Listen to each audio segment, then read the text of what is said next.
বিরতির পর স্বাগত। এখন খবর বিস্তারিত। সিডনির অলিম্পিক পার্কের অলফোন্স এরেনায় এক সম্মেলনে হাজির হয়েছিলেন প্রধানমন্ত্রী নরেন্দ্র মোদী। তাকে অভ্যর্থনা জানাতে সেখানে হাজির ছিলেন 16,000 প্রবাসী ভারতীয়। সিডনির অলিম্পিক পার্কের অলফোর্স আরেনায় সোমবার এক সম্মেলনে হাজির হয়েছিলেন প্রধানমন্ত্রী নরেন্দ্র মোদী। তাকে অভ্যর্থনা জানাতে সেখানে হাজির ছিলেন 16,000 প্রবাসী ভারতীয়। ব্রিসবেনে G20 সম্মেলন শেষে সোমবার সকালে মোদী সিডনি পৌঁছান। সেখানে সোমবার তিনি প্রবাসী ভারতীয়দের উদ্দেশ্যে বলেন, আসুন দেশের উৎপাদন শিল্পে বিনিয়োগ করুন। সিডনিতে প্রবাসী ভারতীয়দের সামনে সোমবার এই আহ্বান জানান প্রধানমন্ত্রী নরেন্দ্র মোদী। বলেছেন, ভরসা রাখতে ভারতের তরুণ প্রজন্মের উপর। তিনি আরও বলেন, জনধন যোজনা প্রকল্পে 7 কোটি জিরো ব্যালেন্স অ্যাকাউন্ট খোলা হয়েছে, কিন্তু তাতেও আয় হয়েছে 5,000 কোটি টাকা।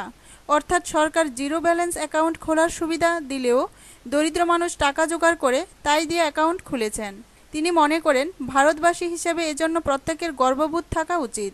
মোদী সেখানে উপস্থিত প্রবাসী ভারতীয়দের উদ্দেশ্যে আরও বলেন, যে গ্রামে আপনার আদি বাড়ি, যে গ্রাম থেকে এসেছেন সেই গ্রামে পাকা শৌচাগার নির্মাণে অর্থ সাহায্য করতে স্বচ্ছ ভারত নির্মাণ অভিযানে শামিল হতে আহ্বান জানিয়েছেন। मैं भी आपसे अनुरोध करता हूं, ईश्वर ने आपको बहुत कुछ दिया होगा। आप पूंजीपति नहीं होंगे, लेकिन 2 टंक अच्छे ढंग से खाना तो जरूर खा सकते होंगे। आप भी अपने गांव में, जहां के आप मूल रहने वाले हैं, इस काम में कुछ योगदान दे सकते तो जरूर दीजिए। मैं आपको निमंत्रण देता हूं। दुनिया से हम इन्वेस्टमेंट चाहते हैं। हम मेक इन इंडिया का अभियान लेकर के बैठे हैं।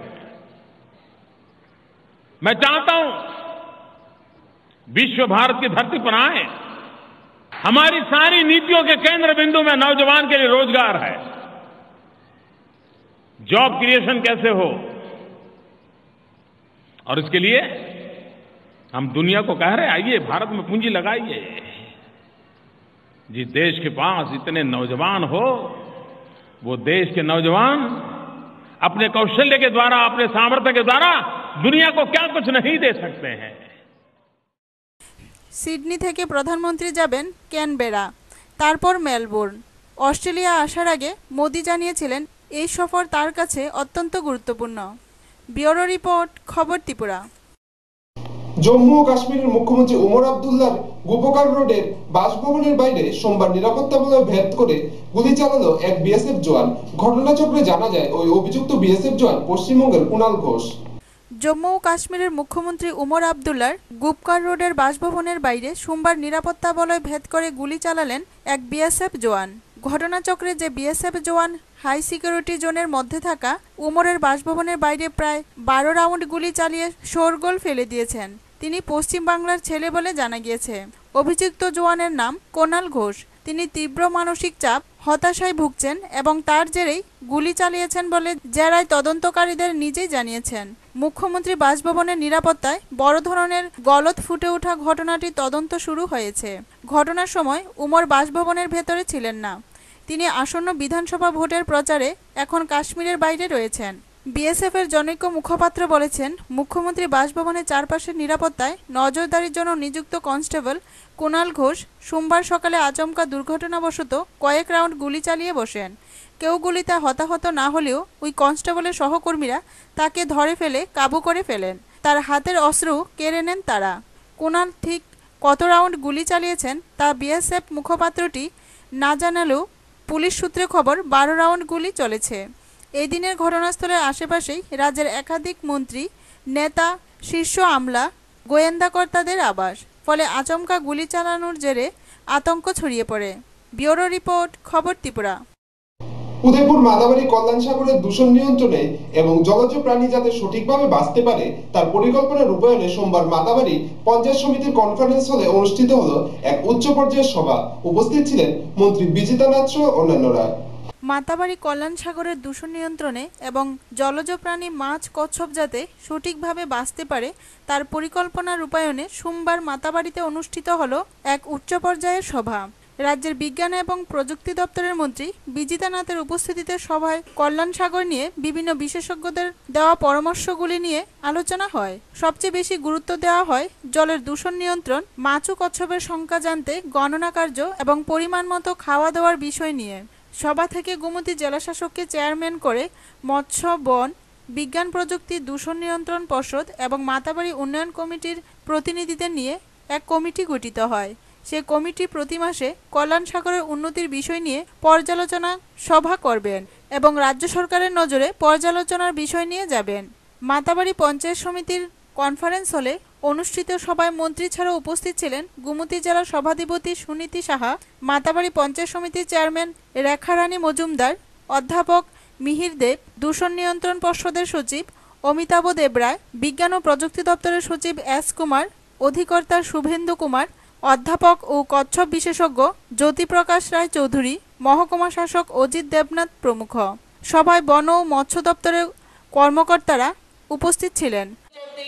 এখান থেকে কিছু জল বেরিয়ে যাবে, তাতে কিছু ডেভেলপমেন্ট আসবে এবং এটা ডিপনেসটা কি আছে সেটা এখনই নিরূপণ করা প্রয়োজন আমার যেটা মনে হয়। কারণ এটা দীর্ঘদিনের পুরনো একটা পুকুর, তার ডিপ কারণ যেটা বলছিলেন কেউ আলোচনা করতে গিয়ে যে আমরা যখন নিজেদের বাড়িঘরের পুকুরে 3-4-5 বছর পরে একবার রিপেয়ারিং করি, মাটির নিচের মাটিটাকে চেঞ্জ করি, তারপরে এই কিছু লোটপালট করে দেই, তো সেটা এখনই দেখা উচিত যে এটাতে ডিপনেসটা কি আছে, এই ফিশারির নিচে কত দূর কাদা জমেছে, কি অবস্থানে আছে, সেখান থেকে মাটি নিয়ে এলো, তার ডিপনেস এখনই নির্ণয় করা দরকার।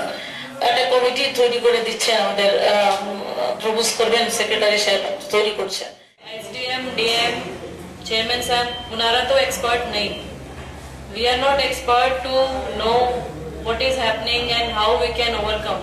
So মাঝে মাঝে যে সময় অগস্ট মাসে যে এখানে যে ডেথ হচ্ছে some fishes, তো এরপরে সায়েন্স অ্যান্ড টেক ডিপার্টমেন্ট এবং পলিউশন কন্ট্রোল বোর্ড এবং সিপাহী জেলা যে ওখানে যে ডাইরেক্টর আছেন, ওয়াইল্ড লাইফ ওয়ার্ডেন এবং ফরেস্ট ডিপার্টমেন্ট, ওনারা সবই ভিজিট করেছেন।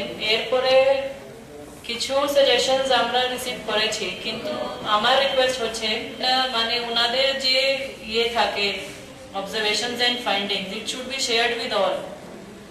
মানে আমরা দেখি, আমি মাঝে মাঝে আমার জয়েনিং করে আমি দেখেছি ফাইলে, খুব মোটো ফাইলের মধ্যে some experts report is there, then from DFO Udaipur also there is report, but then somehow the follow-up action on the reports is missing. সভা শেষে মন্ত্রী সহ শীর্ষ কর্মকর্তারা ঘুরে দেখেন কল্যাণ সাগরের নানা দিক এবং কচ্ছপের প্রজনন হ্যাচারি। ব্যুরো রিপোর্ট, খবর ত্রিপুরা। নিয়ে নিচ্ছে আবার একটি বিজ্ঞাপন বিরতি, সঙ্গে থাকুন।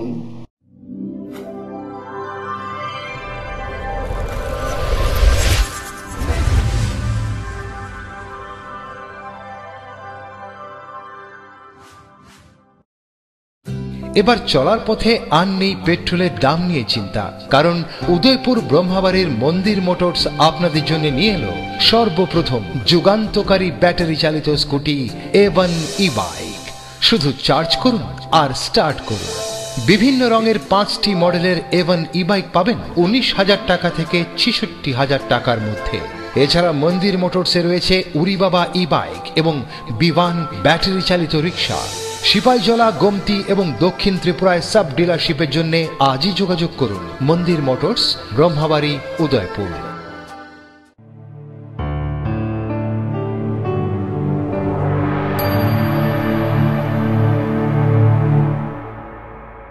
বিজ্ঞাপন বিরতির পর আবারও স্বাগত। চলে যাচ্ছি অন্যান্য খবরে। 61তম অখিল ভারত সমবায় সপ্তাহ উদযাপন উপলক্ষে সোমবার এক বিশেষ পর্যালোচনা বৈঠক এবং সমবায় বিষয়ক সেমিনার অনুষ্ঠিত হয় কমলপুর হালাহালি বিমল সিংহ কমিউনিটি হলে। উপস্থিত ছিলেন সমবায় মন্ত্রী খগেন্দ্র জমাতিয়া সহ অন্যান্যরা। 61তম অখিল ভারত সমবায় সপ্তাহ উদযাপন উপলক্ষে সোমবার হালায়ালি বিমল সিনহা কমিউনিটি হলে অনুষ্ঠিত হয় এক বিশেষ পর্যালোচনা বৈঠক এবং সমবায় বিষয়ক সেমিনার। ত্রিপুরা সরকারের সমবায় দপ্তর এবং ত্রিপুরা রাজ্য সমবায় ইউনিয়নের কমলপুর নগর পঞ্চায়েত এবং দুর্গাচমনি ব্লক সমবায় ইউনিয়নের উদ্যোগে আয়োজিত সেমিনারের উদ্বোধন করেন সমবায় মন্ত্রী খগেন্দ্র জমাতিয়া। উপস্থিত ছিলেন সমবায় ইউনিয়নের সহ অধিকর্তা ব্রজেশ দাস, বিধায়ক সুধীর দাস, দুর্গাচমনি ব্লকের চেয়ারম্যান মানবেন্দ্র দেব, ভাইস চেয়ারপারসন বীরেন্দ্র কৈরি, সমবায় আন্দোলনের নেতা কমলকান্তি কর সহ 3 শতাধিক সমবায় আন্দোলনের সঙ্গে জড়িত সদস্যরা। উদ্বোধকের ভাষণে সমবায় মন্ত্রী খগেন্দ্র জমাতিয়া বলেন, মানুষ কোনো না কোনোভাবে সমবায় আন্দোলনের সাথে যুক্ত, আর তার মধ্যে তো আপনি জানেন যে তার মধ্যে বিশ্ববিখ্যাত বলা যায় দারুণ সফল আমুল ভাটা, আমুল মানে সবকিছু, আমুল মানে সবাই আমাদের ঘরের বাচ্চারা জানে ওইটাই কিন্তু সমবায়। এইরকম সফল যেমন আছে আমাদের এখানেও আছে, দারুণ সফল আছে। আর আমরা ত্রিপুরা রাজ্যে আমরা যদি হিসাব করি একটু সময়ের মধ্যখানে আমাদের গন্ডগোল। সেমিনারে অন্যান্যদের মধ্যে বক্তব্য রাখেন বিধায়ক সুধীর দাস, দুর্গাচমনি ব্লকের চেয়ারপারসন মানবেন্দ্র দেব সহ অন্যান্যরা। উল্লেখ্য, 14 থেকে 20 নভেম্বর পর্যন্ত এই 7 দিনব্যাপী রাজ্য জুড়ে পালিত হচ্ছে সমবায় সপ্তাহ দিবস।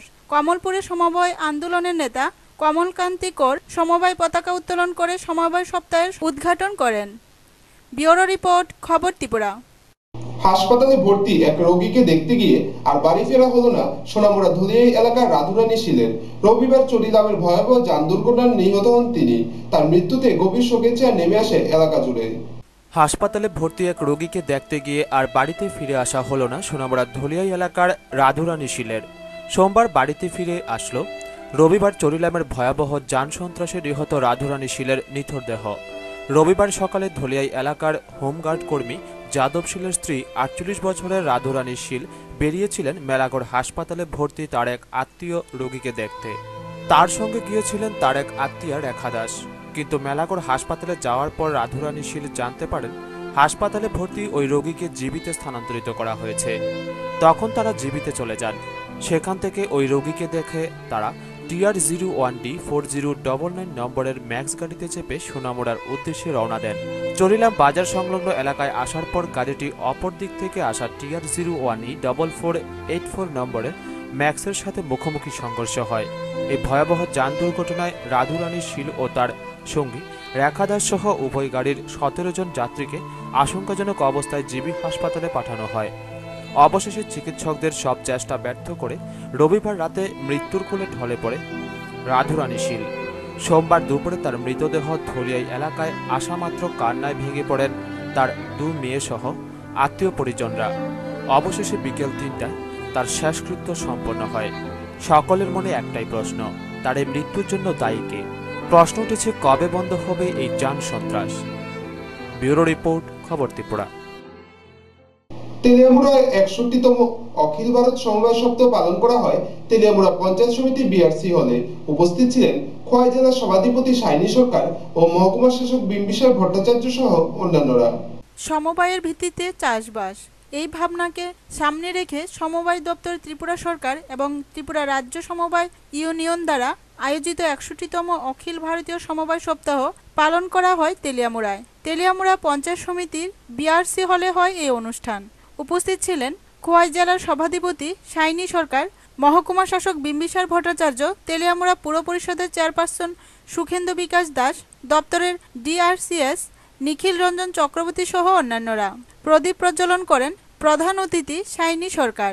তেলিয়ামুড়া পঞ্চায়েত সমিতির চেয়ারপারসন অমরেশ চৌধুরীকে সভাপতি করে শুরু হয় আলোচনা সভা।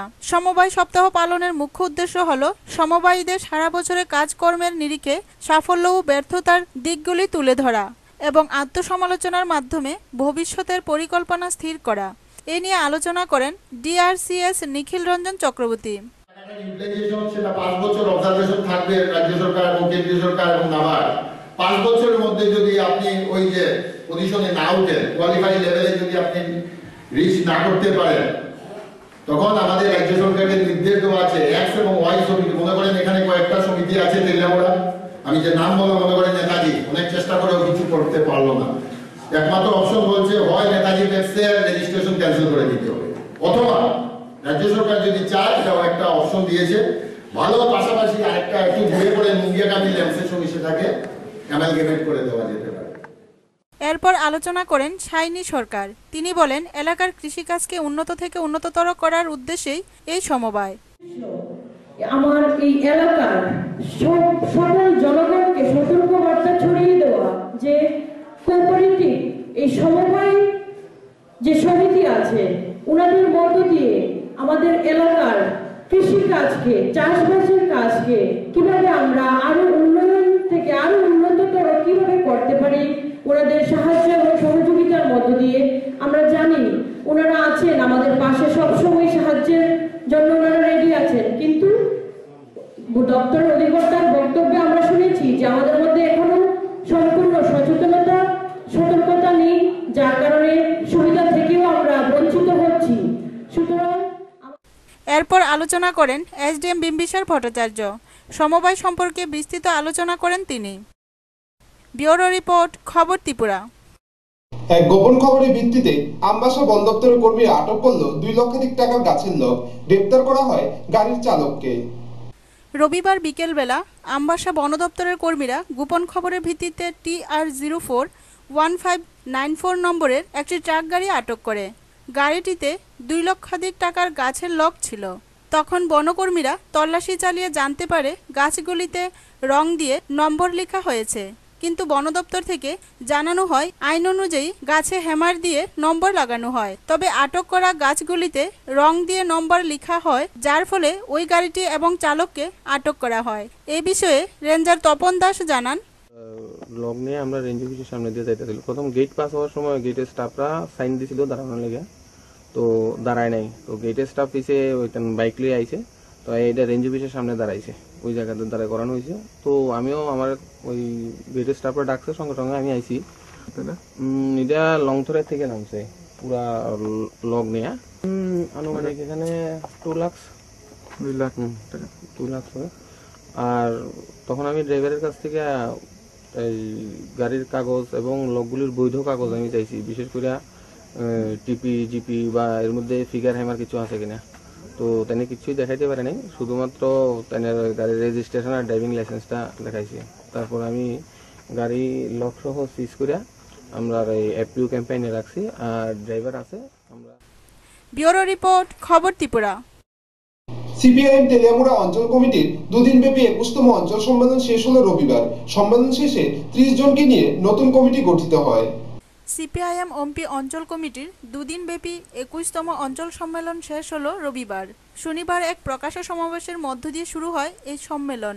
উপস্থিত ছিলেন সিপিআইএম রাজ্য কমিটির সদস্যা মীরা চৌধুরী, রঞ্জিত দেবনাথ, অমরপুর সিপিআইএম বিভাগীয় সম্পাদক ড্যানিয়েল দেববর্মা সহ অন্যান্যরা। শহীদদের প্রতি শ্রদ্ধা জানিয়ে শুরু হয় সম্মেলন। 47টি ব্রাঞ্চের 150 জন প্রতিনিধি সম্মেলনে অংশগ্রহণ করে আলোচনা করেন নেতৃত্বরা। পার্টির সিদ্ধান্ত ছিল সেপ্টেম্বর অক্টোবর মাসে ব্রাঞ্চ সম্মেলন, নভেম্বরে অঞ্চল সম্মেলন, ডিসেম্বরে বিভাগ মহকুমা সম্মেলন এবং জানুয়ারিতে জেলা কমিটি, যেটা ত্রিপুরা রাজ্যে আমাদের রাজ্যে এটা নতুন হয়েছে জেলা সম্মেলন। ফেব্রুয়ারিতে এবং মার্চ মাসে হবে আমাদের রাজ্য সম্মেলন। এইভাবে করে যে বিভিন্ন স্তর, তৃণমূল স্তর থেকে আমরা সম্মেলনটা শুরু করেছি। আমরা এখানে যারা উপস্থিত ডেলিগেট, সম্মেলন শেষে 30 জনের একটি নতুন কমিটি গঠিত হয়। এছাড়াও 32 জন প্রবীণ পার্টি সদস্যকে সংবর্ধনা দেওয়া হয় সম্মেলনে। ব্যুরো রিপোর্ট, খবর ত্রিপুরা। খোয়াই জেলার পদ্মবিল ব্লকের অধীন পূর্ব বেলছড়া এডিসি ভিলেজে মনাইছড়া বড়কের গ্রামে স্থানীয় বেকারদের স্বার্থে যে 4 কক্ষ বিশিষ্ট স্টল নির্মাণ করা হয়েছিল তা অতি নিম্নমানের হওয়াতে এখনো তা বন্টন হয়নি। এ বিষয়ে প্রশাসন স্তব্ধ। খোয়াই জেলার পদ্মবিল ব্লকের অধীন পূর্ব বেলছড়া এডিসি ভিলেজে মনাইছড়া বড়কের গ্রাম, উপজাতি উরাং সাঁওতাল মুন্ডা সহ মোট 300 পরিবারের বাস। খোয়াই শহর থেকে গৌরনগর হয়ে বড়কের দিয়ে বেলছড়া এবং বড়কের থেকে মনাইছড়া হয়ে হাতকাটা বাজার, বিভিন্ন শ্রমিক কর্মচারীরাই এই রাস্তার মোড়ে অবস্থানকারী এক দোকানে সময় অতিবাহিত করেন। দোকান পরিচালনা করেন আনুমনি ওরাং নামে এক গৃহবধূ। আনুমনি জানালেন, পদ্মবিল ব্লক থেকে এলাকার বেকারদের স্বার্থে 3 থেকে 4 বছর পূর্বে 4 কক্ষ বিশিষ্ট বেকার স্টল নির্মাণ করা হয়। বেকার স্টল নির্মাণের সময় এলাকাবাসীর পক্ষ থেকে একটি দাবি জানানো হয়। এলাকাবাসীর দাবি ছিল যাতে বেকার স্টলটি গুণগত দিক দিয়ে ভালোভাবে নির্মাণ করা হয়, কারণ বাংলাদেশ সীমান্ত লাগোয়া গ্রামে চোর ভয় বেশি।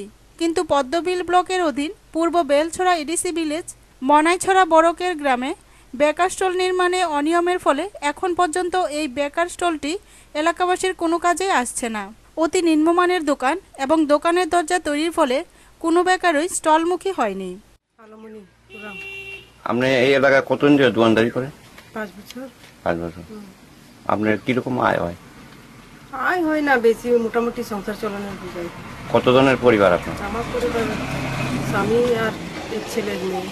আচ্ছা, আপনার এই দোকানের উপরে নির্ভর? এটার উপরে নির্ভর। আপনি কি কি জিনিস বিক্রি করেন? চাল, ডাল, গুড়, এই বাড়ি মাছ। এখানে যে শেডগুলো গড়গুলা বানাইছে, এটি এই অবস্থায় আপনারা কি মনে করেন? এটা তো আমরা মনে করি দিছে যখন যদি ভালো করে দিত তা আরো মানুষ আইতো, আমরাও একটু বাড়তাম। যত মানুষ হয় দোকানদার তত ভালো। দোকানদারও বানাইছে, এটা দোকান বানাইছে, সেট ভালো করে বানাইছে না। কি কি খারাপ হয়েছে মনে করেন? দরজাটা ভালো হয়েছে না, এমনি তো সেট ভালোই হয়েছে। যেরকম জায়গাটাও ছোট জায়গা, যতটুকু দোকান দিছে যদি দরজা ভালো দিত এতটুকুই এখানে সুন্দর হইতো, আরো আস্তে আস্তে বাড়বো। কি নাম? নীরেন দেববর্মা। আচ্ছা, কোন এই এলাকার নাম কি? পরে আর কি বরকের মনাইছড়া। আচ্ছা, এখানে সমস্যা দোকানপাটের একটা দোকান বানাই দিয়েছিলাম, সেটঘর হয় না। কি সমস্যা সেটঘরটা? এখানে তো তারা ঠিক মতো তো বানাই দিয়েছে, দরজা জানলা নাই। এটা কেমনি দুঃখটা আমি এখানে দোকান দিতে সমস্যা। আমরা কিন্তু গোয়াটার এলাকা, চুরি হয় বেশি, গরু চুরি হয়, দোকানপাট ভাঙাই নিয়ে যায়। যদি দরজা ভালো থাকলে না এখানে আমরা কয়েকটা দোকানও দিতে পারলো না। আর এখানে কয়েকজন এখানে তো রাস্তাঘাট সব ওইখানে এই দাঁড়াইয়া স্কুল সময় মাছ মশাই গলাইয়া পান টান খাইয়া যায়। এখানে আপনারা দোকানটি চালু হইলে আপনারা কিছু বেকার লোক বাঁচলো। দোকানটা যদি চালু হইলে তো আমরা বেকার লোক বাঁচলো না, 3-4 পরিবার তো বাঁচলো না। এলাকাবাসী বরাবর ভালো দোকান নির্মাণের দাবি জানালেও পদ্মবিল ব্লকের নিয়ন্ত্রণে নিম্নমানের স্টল কেন নির্মাণ করা হলো প্রশ্নের উত্তর এখনও মেলেনি। এই বেকার স্টল নির্মিত হলে এলাকার বেকারদের কর্মসংস্থানের ব্যবস্থা হতো, কিন্তু নিম্নমানের স্টল নির্মাণের ফলে এখনও তা বন্টন হয়নি। কিন্তু এলাকার বিধায়ক পদ্মকুমার দেববর্মা কিংবা এডিসি মুখ্য কার্যনির্বাহী সদস্য ডক্টর রণজিৎ দেববর্মার নীরব ভূমিকা নিয়ে জনমনে ক্ষোভ ধুমায়িত হচ্ছে। ব্যুরো রিপোর্ট, খবর ত্রিপুরা। ধর্মনগর সংঘদ্বীপ স্বেচ্ছাসেবী সংস্থার 35তম প্রতিষ্ঠা দিবস এবং প্রান্তিক বৃদ্ধাশ্রমের 2য় প্রতিষ্ঠা দিবস উপলক্ষে এক স্বেচ্ছায় রক্তদান শিবির আয়োজন করা হয়। এদিন মোট 30 জন রক্তদাতা স্বেচ্ছায় রক্তদান করেন। সংঘদ্বীপ স্বেচ্ছাসেবী সংস্থার 35তম প্রতিষ্ঠা দিবস এবং প্রান্তিক বৃদ্ধাশ্রমের 2য় প্রতিষ্ঠা দিবস উপলক্ষে স্বেচ্ছায় রক্তদান শিবিরের আয়োজন করা হয়। ধর্মনগর মহকুমার দেওয়ানপাশায় এই বৃদ্ধাশ্রমের শিবিরের উদ্বোধন করেন উত্তর ত্রিপুরা জেলা পরিষদের সহসভাপতি প্রণয় কুমার নাথ। বিশেষ অতিথি ছিলেন জেলাশাসক ডক্টর সন্দীপন আর রাঠোর, মুখ্য স্বাস্থ্য আধিকারিক ডক্টর দিলীপ দাস, পুর পরিষদের চেয়ারম্যান রত্নামাহিষ্য দাস, ভাইস চেয়ারম্যান স্বপন চন্দ প্রমুখ। স্বাগত বক্তব্য রাখেন সংস্থার সম্পাদক উত্তম চৌধুরী। রক্তদান শিবিরে 30 জন পুরুষ 2 জন মহিলা রক্তদান করেন।